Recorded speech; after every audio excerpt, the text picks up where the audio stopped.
But your son doesn't even listen. Why would we want that energy at the table?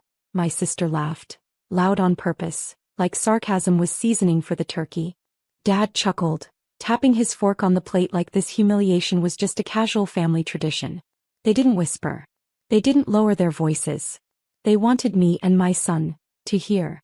He stood there in the hallway clutching his small green dinosaur, the tail bending under his fingers, his bottom lip shaking even though he was trying to keep it still.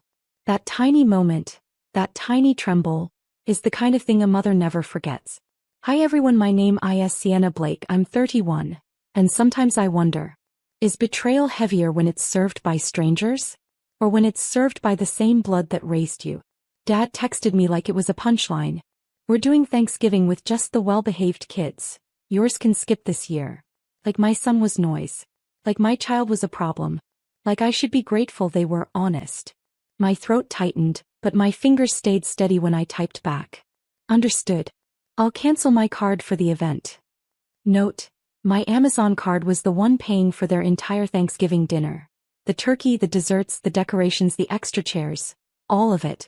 But I didn't mention that detail. Seconds later, the photos started coming in. Dad holding wine. My brother making a stupid peace sign. My sister taking a filtered selfie near the centerpiece I paid for. They were laughing. Performing. Acting like the meal tasted extra sweet because my child wasn't sitting there. My son looked up at me, voice tiny, cracking right down the middle. Mom, am I bad? That single question destroyed whatever softness was left inside me. I didn't cry. I didn't plead. I didn't explain. I just looked at him, and something shifted inside my chest. The kind of shift that makes a woman stop apologizing and start calculating. They thought I was still the same quiet daughter they could push around. They didn't know I had already decided. This Thanksgiving, they would choke on their own cruelty. I didn't answer his question yet, because if I spoke in that exact second, the pain in my voice would have broken the little strength he still had left. I just pulled him gently toward the kitchen, breathing slow, steady, like I needed to hold the world still before it cracked open. He climbed onto the bar stool, hugging his dinosaur like it was a shield. The heater hummed. The hallway light flickered, that flicker he always hated, and he whispered, "Can we just eat cereal? I don't want to ruin anything." My own heart sank like a stone into cold water. They were eating a feast. And my child, was asking for cereal because he thought his existence was an inconvenience. I stared at the counter where the desserts were lined up from earlier prep. Pies, cinnamon rolls, stuffing dishes, all bought under my card. All loaded in their kitchen fridge like trophies that didn't belong to them. My phone buzzed again. More photos. My sister's wine glass. Dad carving turkey. Someone in the background saying, "Wow, so peaceful this year." Peaceful because my son wasn't in the room. They didn't just insult him. They erased him. And that's when the decision clicked inside me. Sharp, quiet, final. I opened my banking app. Scrolled to my Amazon card. The one that carried the entire dinner cost, from the turkey brine kits to the floral table runner. One simple button. Freeze card. Payment method, terminated. Funds, locked. Everything they were using at that table suddenly hung in midair financially. Within 30 seconds the notifications began. Transaction declined, $138.72. Declined, $312.95. Declined, $47.16. It was like the phone was breathing urgently in my palm. At first I ignored the phone. Because in that moment, the most important thing on earth was pouring cereal into a bowl and making it look like a celebration. My son ate slowly, tiny spoon clinks, the most gentle little sounds. I smiled at him like he was a king because tonight he was. Then the phone vibrated so hard, it nearly slid across the counter. Dad was calling. Sister calling. Brother calling. All at once. All exploding. Because now, their table wasn't peaceful anymore. It was burning. I let the phone ring out, not because I was ignoring them, but because silence is a language too. Their panic was the first real consequence they'd felt in years. Maybe ever. Another vibration. Then another. Then a message popped up from Dad, the exact man who laughed at my child only minutes ago. "Your card is failing. Fix this now. Everyone is waiting." Waiting for what exactly? For me to swoop in like the family servant and rescue their celebration again? My son looked up between cereal bites and whispered, "Mom, are they mad?" I bent down, brushed his hair behind his ear and said softly, "They're learning." He blinked like he was trying to understand, not the words, but the weight beneath them. The next notification wasn't a decline alert. It was a photo. My sister, standing at the register holding a stack of dessert boxes. Eyes wide, mouth twisted in embarrassment. Cashier staring. People behind her looking annoyed. And her text underneath. "Are you serious? Unfreeze the card. We're not playing." Not playing. As if making my child feel unwanted was a game. As if emotional damage was entertainment. I wiped the counter slowly, the rhythm calming, controlled, while my son reached for the dinosaur tail again like he needed grounding. He didn't cry anymore. He was just quiet. The kind of quiet that comes from being taught his value by cruelty. Then Dad called again, but this time he didn't wait for me to answer. The voicemail came instantly. "Sienna, your sister is standing here like a fool. People are staring. Fix your mess and stop being dramatic for once in your life." My mess. Not their cruelty. Not their exclusion. Not their dismissal of a child. My mess. I finally picked up the phone on the next call, not to speak, but to let the sound of silence travel across the line. Dad's voice came in hot, sharp, demanding. "Sienna, fix this. Right now." I didn't respond immediately, I just let him breathe in his own panic. Then calmly, softly, I said, "You told me we weren't invited. So financially we're not there." And before he could form another insult, I tapped the red button and ended the call. The moment I hung up, there was a silence so sharp it felt like glass in the air. My son was halfway done with his cereal now, the tiny dinosaur tucked under his arm like a friend who stood guard. His breathing finally steadied. His shoulders weren't tight anymore. Meanwhile, my phone exploded again. "Sister, unfreeze it now. The Pius is not approving anything." "Brother, are you trying to embarrass us?" "Dad, don't make this worse." They still didn't get it. Their version of worse was inconvenience. My version of worse was a child believing he's unworthy. I sat with my son, not rushing this moment, because I knew they were rushing everywhere. In their world, pride mattered more than kindness. And tonight, pride was all they had left. Another message came in, but this one made me stop breathing for a second. It was a recording. I played it. Restaurant noise. Murmurs. Then my brother's angry voice. "Well, someone better pay. Sienna owes us for this." Owes. Just the way he said it, like I was property. Like I existed as a wallet. Like my son's tears were nothing compared to their inconvenience. I leaned back against the cabinet. The kitchen light flickered, softer this time, like even electricity was aware something had shifted tonight. My son licked the last bit of milk from his spoon and whispered, "Mom, do you think Grandpa hates me?" His voice was so sincere, so small, like he was holding a question too big for his tiny chest.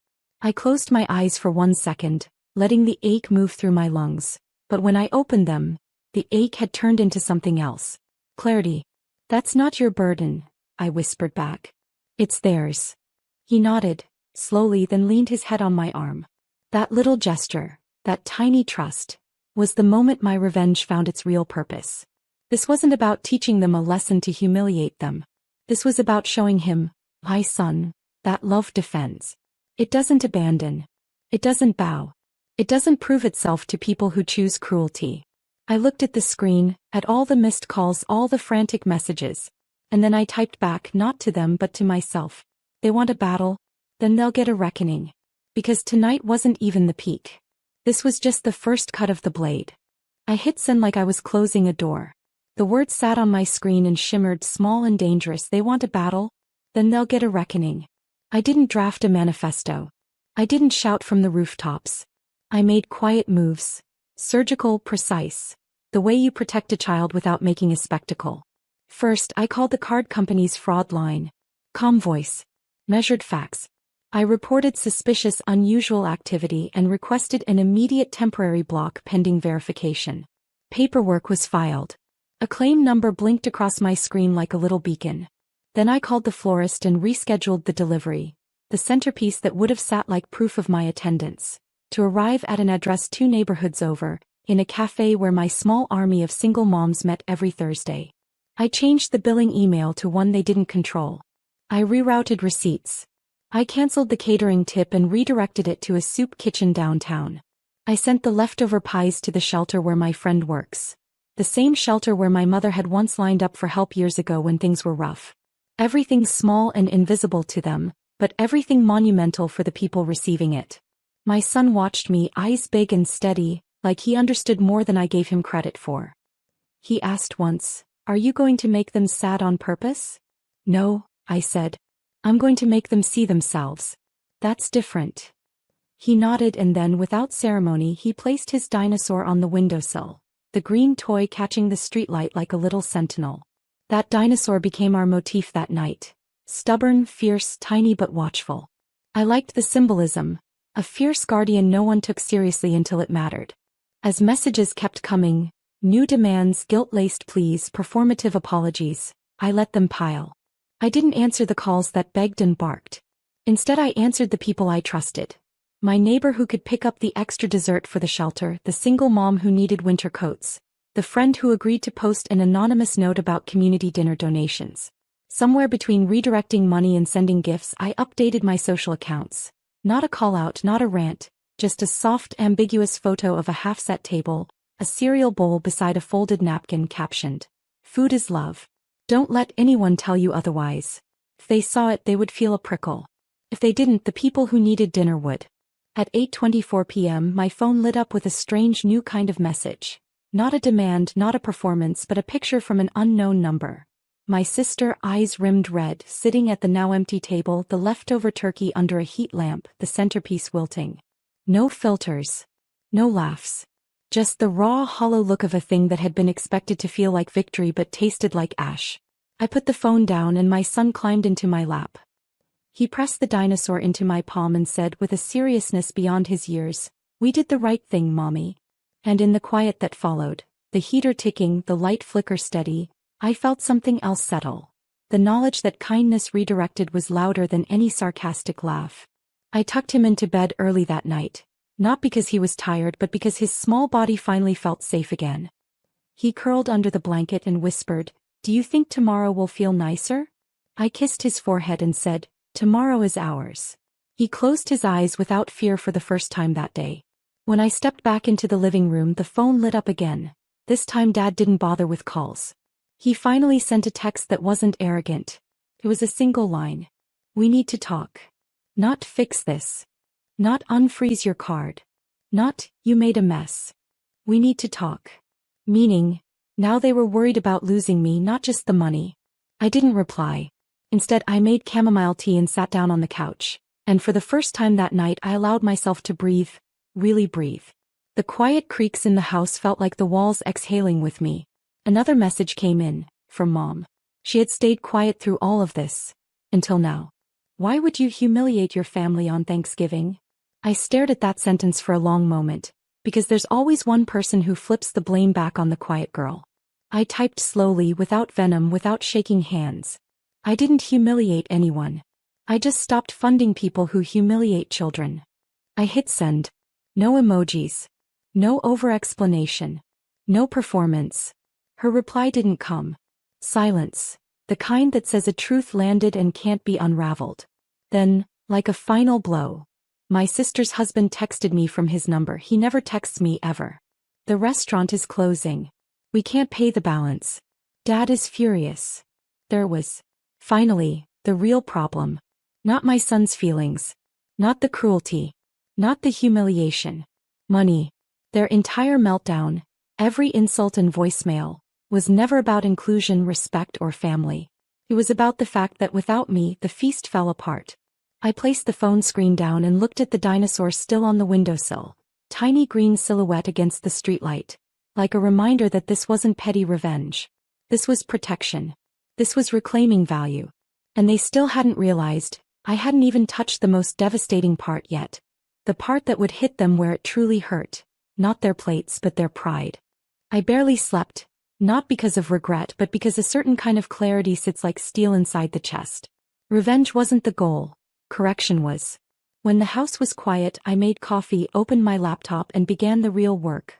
Not loud anger but quiet precision. I wrote 3 messages. One to the restaurant manager, polite, factual, explaining the card freeze was intentional. One to the small neighborhood charity we donated to before. And one public post, not a rant, just an image and a sentence.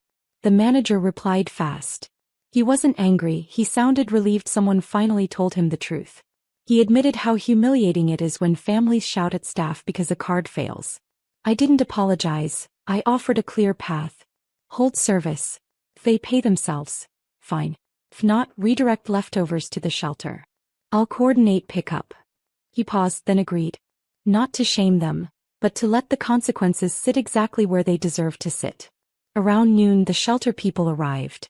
Winter coats, worn gloves, grateful hands.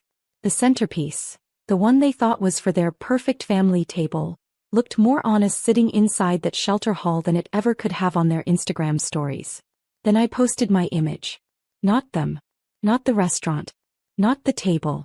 Just the dinosaur on our windowsill beside a cardboard tray of pies. Captioned, "We ate anyway. Food is love. Don't let anyone tell you otherwise." No hashtags. No blame. No performance. Within 1 hour, screenshots of that photo were already circulating in the family group chat. My cousin, the one who notices everything, wrote under my sister's filtered Thanksgiving selfie. "Is this the table we talked about?" That was all it took. The whole tone shifted. Then it arrived, the message I expected from the restaurant manager. "Ma'am, the charity accepted the balance." Meaning, the feast had been transferred into real nourishment, not status. They didn't lose money. They lost face. I closed my laptop to check on my son, building a pillow fort for his dinosaur. Unbothered, safe. He handed the toy to me and asked softly, "Did they come, Mommy?" "Yes." He smiled, small sure. Then my phone buzzed again, a voice note from my sister, trembling. "Thana.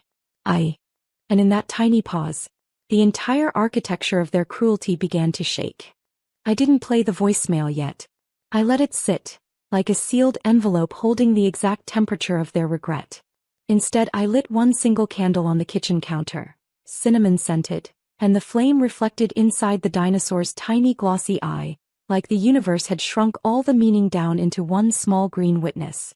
My son sat beside me quietly, chin on his hands, watching the flame dance. "You think they're sorry?" he whispered. I said softly, "people only apologize when they finally see themselves." I finally tapped the play button. My sister's voice cracked mid-sentence. "Sienna, I swear, I didn't realize how bad it was. We were wrong." No excuses. No sarcasm. No performance. Just the unfiltered realization that cruelty had a cost, and that cost wasn't money. It was dignity. It was the loss of the right to pretend they were better. I didn't reply. I didn't scold. I didn't reopen the wound. I placed the dinosaur in my son's hand and whispered, "Tonight we won. Not because we hurt them, but because we didn't let them hurt you." He smiled, small, quiet, sure. Justice isn't loud. Justice is a child sleeping peacefully.